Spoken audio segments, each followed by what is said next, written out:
There are a couple of ways to open the camera application. The first is from the lock screen, where you can swipe from right to left. If you've already unlocked your device, then you can open the camera application directly, or from the control center there is another camera application button there. And also, if you want to open the application with some different settings, you can force touch on the camera app to either take a selfie, record video, or record slow-mo, and of course take a photo. Obviously you can take a picture by using the big shutter button at the bottom here, but you can also use the volume rocker here to take a picture. If you're going to take a picture by landscape, make sure that the volume rocker is at the top, or else when you try and transfer your pictures to a computer, they may be upside down.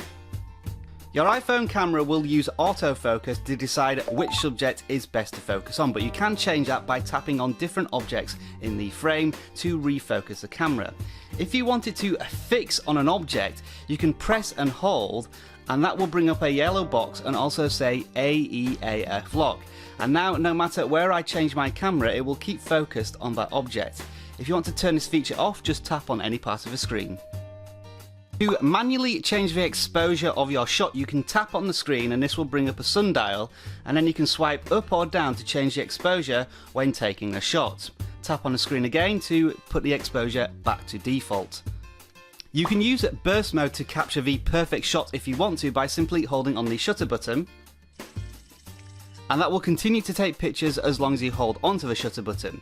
When you go to your photo gallery, you will see a burst mode photo taken by it saying burst mode and how many photos it took, and also a select button down in the bottom here, and if you tap that, you can then swipe through all the pictures you've just taken, select one, tap done, and then it will ask you whether you want to keep all your burst shots or only keep the ones you've selected. While we're on the subject of burst mode, it should be noted that if you turn on the timer, this will automatically put your camera into burst mode. So if I set the timer to 3 seconds, take some pictures, it automatically takes 10 burst photos. The iPhone camera includes an option called Live Photo, whereby it captures 1.5 seconds of video before and after capturing the image. In order to enable this, tap the white dot in the top here, which will turn yellow, and then Live will appear on screen. Now if I start doing some actions in front of the camera and press the shutter button, it will record both the video and an image. Now if I go to the gallery, you can see that's the picture it's captured, but then if I force touch it, you'll be able to hear video and audio. Press the shutter button, it will record both. Just bear in mind that this will take up more space on your storage. As strange as this may sound, none of the settings can be accessed through the camera app itself. You have to back out and go into settings and scroll down to photos and camera. The actual camera options are at the bottom of the screen and include being able to turn a grid on or off, changing the recording video quality, which can go up to 4K at 30 frames a second, and also slow motion, which you can change to 120 or 240 frames per second.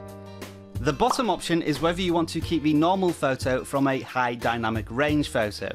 This is where several photos are spliced together to give you a better contrast and colours in certain settings. If I go to the camera application and make sure that HDR is turned on and then take a picture, if I then look at the gallery, we can then see that this was the HDR photo that was taken, but it also kept the normal photo that was taken with it.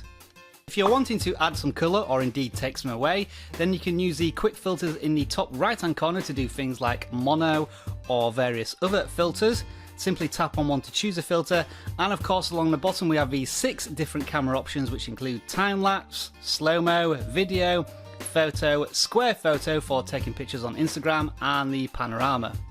If you want to take raw photos, you can't do it through the native iPhone application, but you can do it with free photo applications from the App Store.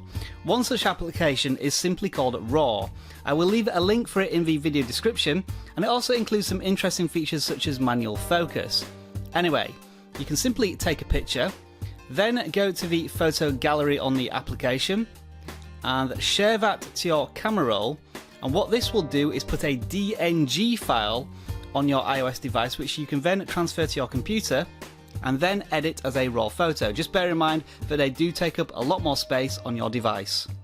The dual lens on the iPhone 7 Plus allows you to do a feature called portrait mode, where you can take pictures and blur the background through shallow depth of field or bokeh. Now you can't do this hardware wise on the iPhone 7, but you can do it with software, again a free application, and in this particular example I'm going to use Tada. So when you launch your application and choose a picture, you can go to the blur option and then move the green circle around the object that you want to keep in focus while blurring everything else. And there are options down here to change the amount of blur and the range to get the blur effect that you want. So although it is artificial and it will never be as good as doing it on the iPhone 7 Plus, you do kind of get the same effect. And if we go to our photo gallery to preview the before and after, this is what it looked like before, and that's what it looks like with a blur effect. Now if this has whetted your appetite for iPhone tips, then you might want to sink your teeth into my mammoth iPhone 7 guide, which includes more than 100 tips. And I squeeze it all into just under 30 minutes, so if you want to know more, click on the link on screen now.